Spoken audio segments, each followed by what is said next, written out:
Jotelo mag din mawuok e gwenge ma Kiangai e kaunti ma Kirinyaga okwayo jo-Kenya mondo obed motang' e apaya seche ma koro wadonjo e kinde mag nyasi.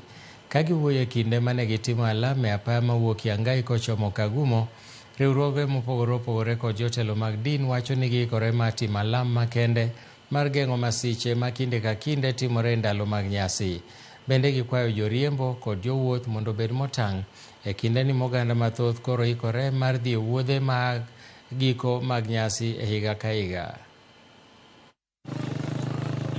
Mwito kwa madereva wetu hasa wakati huu ambao tunaingia msimu wa Christmas na msimu wa sherehe, na ninaomba waendeshe magari kwa waangalifu, wasikue walevi, wasilewe wakati ambapo wana drive. Wakati kunatokea jambo kama accident, tuseme hiyo inaadhiri hata biashara. Juu tuseme ni mtu wa hapa amekufa ama amepatwa na ajali, lazima tumshughulikie juu ya masichi na nini. Sio ni pesa tutatoa tu kwa mfuko na biashara zingine sianguke.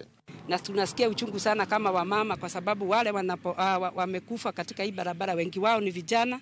Tunasikia tumepoteza generation na hao ndio watafanya kazi nyuma yetu. Kwa hivyo tunaomba wale ambao wanafaa kufanya kazi katika barabara hii kama Kenha na wengine wafanye kazi yao, watuwekee bumps kuanzia Kiangai. Tuko tuna moja pale Kiangai tukiingia. Kwa hivyo tunaomba waangalie hii barabara kwa uangalifu ili maisha ya watu isipotee. Maana kwa hii barabara hasa wale ambao wamekufia wengi ni vijana ambao wako na kesho ya nchi yetu, hata wengine ni vijana ambao hawajaoa.